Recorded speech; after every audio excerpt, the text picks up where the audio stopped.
Audio Jungle. Audio Jungle.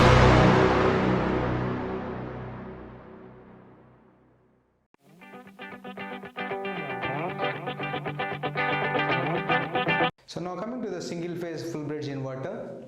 So when you come to single phase full bridge inverter, half bridge inverter has only 2 switches, right? Whereas full bridge inverter has 4 switches in bridge form, right? Now in full bridge inverter, the output voltage V0 and output current I0 both are double the values of half bridge inverter, right? So V0 is equals to sigma n is equals to 135 to infinite 4 Vs by n pi sin n omega t. I0 is as usual 4 Vs by n pi Zn sin n omega t minus phi n.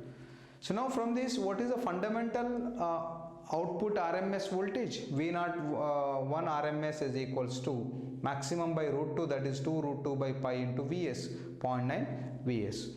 Now what is nth harmonic RMS output voltage? Divided by n, right? Now what is the actual RMS output voltage of the output waveform of output waveform?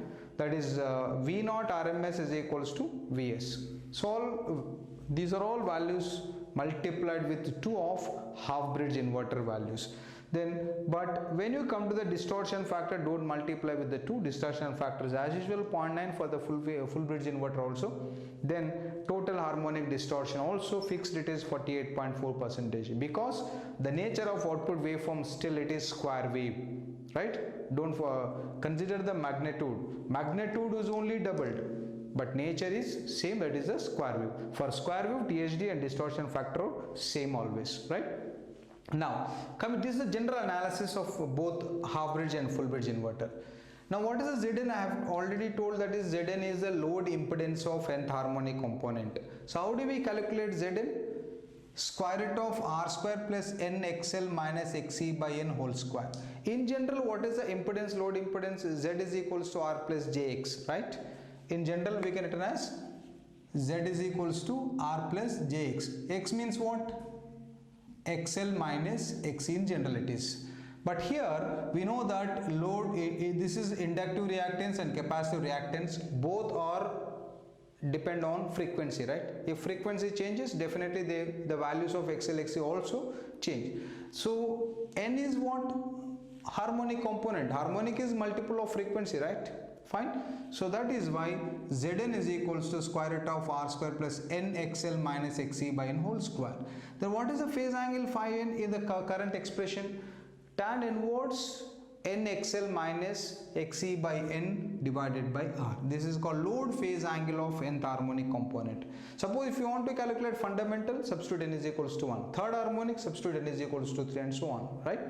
Now coming to the RMS output current, is this for the calculation part, you need to find what is the power delivered to the load, right? At particular component, fundamental or third harmonic or fourth or fifth harmonic, whatever it is.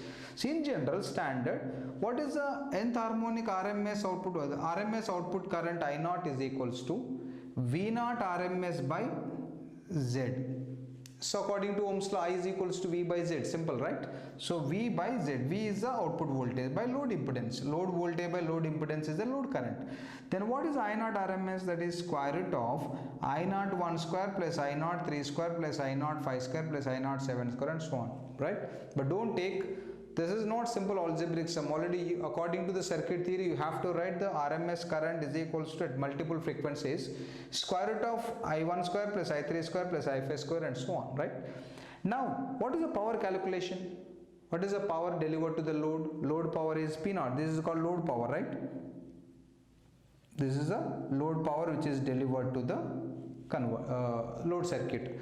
Now if converter supplies the current with these harmonic components, why we are getting a current with these harmonic components? Because the voltage has this voltage, when you check the voltage waveform, voltage has this odd harmonic components 3, 5, 7 and so on. If voltage has the harmonics, definitely current also has the harmonic components. Because of these harmonic components in the current, so power is equals to I0 1 square into R plus I0 3 square into R plus I0 5 square into R and so on. So what is I0 1 square into R? That is called P1. Next, I naught 3 square is P3. I naught 5 square into R is P5. Here, P1 is nothing but fundamental power. The load power has fundamental power and harmonic power, right? So rest of power P3, P5, P7, P9, P11, so on, all are called harmonic powers. So output power has both fundamental component and harmonic component, but load consumes only the fundamental power. Load consumes only the fundamental power. This is the useful power. So harmonic power never consumed by the circuit, it produces heating effect, right? So that is why in order to get load performance would be better, you need to reduce the harmonic component always by using any other technique, filter circuit or PWM techniques, whatever it is. You have to reduce harmonic factor. If harmonic reduces, definitely we know that supply power factor would be more. That means power delivered to power factor should be more, then power delivered to load circuit also increases, because P naught is P1 means what, P is nothing but V into I into cos phi, right?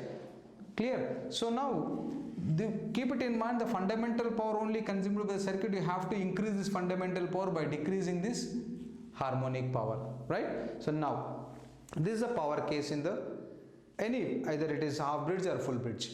Now very important thing in this half bridge and full bridge, voltage in the full bridge inverter is 2 times the half bridge inverter.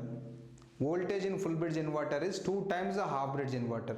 Let us suppose in a half bridge inverter voltage is 40 volts, then what is the full bridge inverter output voltage is? 40 into 2, 80 volts. But what about the power?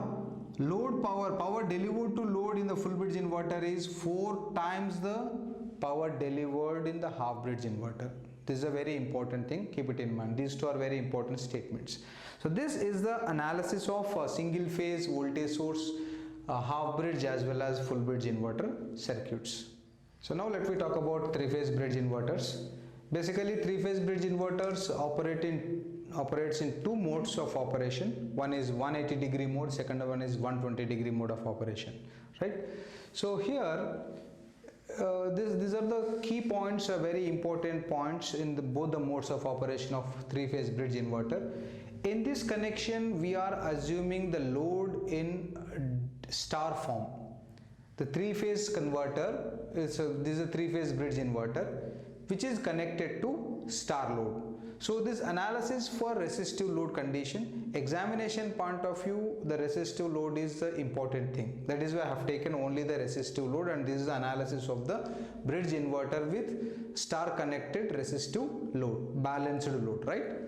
Now coming to the modes of operation, in 180 degree mode or 120 degree mode, basically there are 3 voltages are existed in the 3-phase bridge inverter. One is the pole voltage, second one is the line voltage, third one is the phase voltage. Because we have 3 poles, 3-phase bridge inverter means 6 switches, right? 6 switches, each leg or each pole has 2 switches, right? So pole voltages, let me take it as A, B, C phases. VAO, VBO, VCO are the pole voltages. VAB, VBC, VCA are the line voltages. If we connect the load, star load at the load terminal of the inverter, so we have star means there must be a neutral point, right? So now VAN, VBN, VCN are the phase voltages. Now let me see the 3 voltage expressions. Pole voltage, when you come to the 180 degree mode, pole voltage nature is a square wave, whereas in 120 degree mode quasi square wave. Then what is the maximum of fundamental pole voltage? 2 Vs by pi, whereas in the 120 degree mode root 3 Vs by pi. In general the expression is, pole voltage expression is what? Sigma n is equals to 135 infinite 2 Vs by n pi sin n omega t, and if you want to write the 3 voltage equations, delayed by 120 degrees with respect to each other, right? So I am taking only the very important things according to the examination point of view. So maximum of fundamental pole voltage is 2 Vs by pi, in 120 degree mode root 3 Vs by pi. Coming to the line voltage nature in 180 degree mode is quasi square wave, in 120 degree mode is stepped square wave. Now what is the RMS line voltage? Vs square root of 2 by 3, whereas in 120 degree mode Vs by root 2. Now coming to the fundamental RMS line voltage is root 6 by pi into Vs, whereas in this case 3 Vs by pi into root 2 in 120 degree mode of operation. Now what about the phase voltages? When you come to the phase voltages, in 180 degree mode phase voltage is a stepped square wave nature, in 120 degree mode quasi square wave nature. The stepped square wave means in 6 stepped waveform, fine. Now coming to the RMS phase voltage, root 2 by 3 into Vs in 180 degree mode, Vs by root 6 in 120 degree mode of operation. Now fundamental RMS phase voltage is root 2 by pi into Vs in 180 degree mode, in 120 degree mode square root of 3 by 2 into Vs by pi. So these are very important points in the examination from three-phase bridge inverters when they operate in both 180 degree mode and 120 degree mode. Now when you find the THD of this waveform, if you want to find the total harmonic distortion of three-phase inverter output, definitely its THD should be 31.08%. If you want to find THD of any line voltage or phase voltage, THD should be 31.08%. Exactly when you go to the resistive analysis, its value is similar to the rectifier at the source side, right? Now it is inverter, it is the load side. So THD is 31.08%. This is because why you are getting in case of single phase bridge inverter, what is the THD is 48.43%, right? Whereas in three phase 31.08, because in three phase output triplet harmonics are absent. That is why THD would be reduced and it gives 31.08%. So when you compare, three phase bridge inverters are better than single phase bridge inverters. So now coming to the another important technique in inverter circuit is called PWM techniques, pulse width modulation techniques. What is the use of pulse width modulation techniques? Basically the PWM techniques are used to control the inverter output voltage and also eliminate lower order harmonics effectively from the output waveform of inverter circuit. For these two reasons we use the PWM technique, which is very popular in all power electronic applications, power electronic converters. Now when you come to PWM techniques, basically the PWM techniques are three types: single PWM, multiple PWM and sine PWM. Now what is the single PWM? Only here what is basically PWM technique is nothing but comparing the signals. We generate the PWM signals by comparing carrier wave with reference wave, right? So here in single PWM and multiple PWM, we take reference is a rectangular wave, triangular is a carrier wave. Whereas in sine PWM, we take carrier wave is as usual triangular, but reference wave is a sinusoidal wave, right? So normally in practical applications, most preferable PWM technique is a sine PWM, because the output voltage variation like sinusoidal variation, because inverter output is what? AC. AC means sinusoidal representation, right? So that is why sine PWM technique is more popular in practical applications. Now coming to the single PWM techniques. In single PWM technique, only one pulse per half cycle will be selected, right? So in this, by analyzing, still it is not sinusoidal.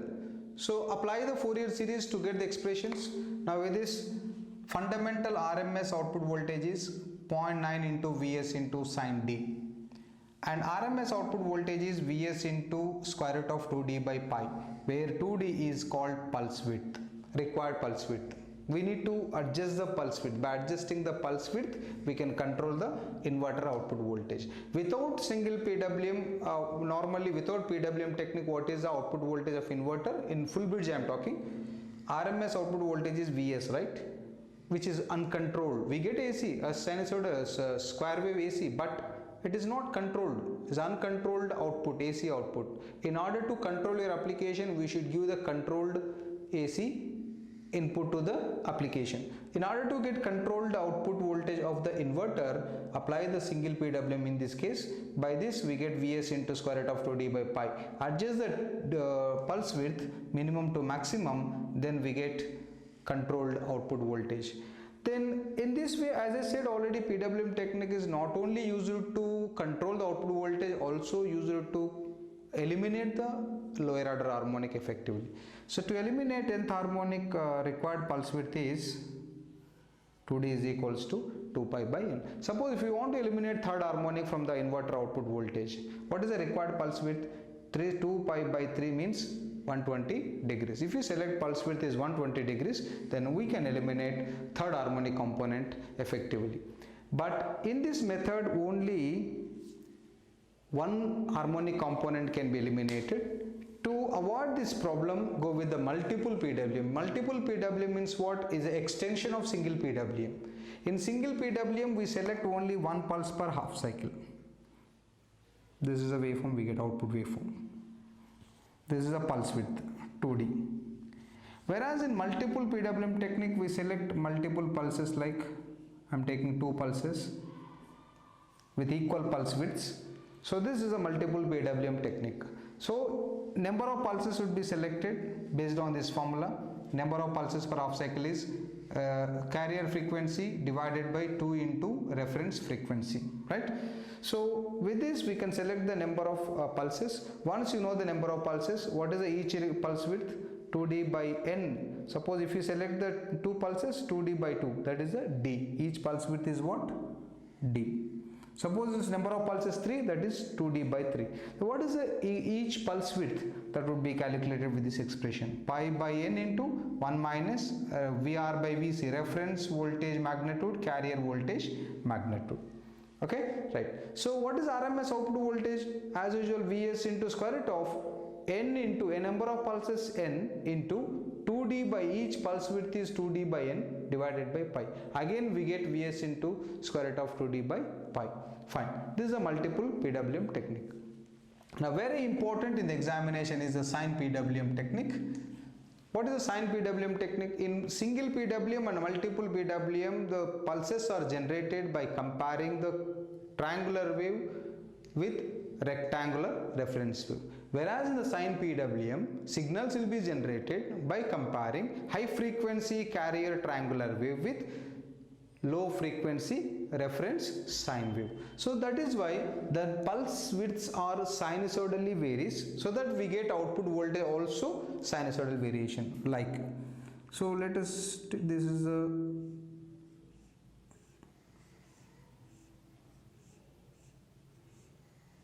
sinusoidal representation. These are the pulses generated.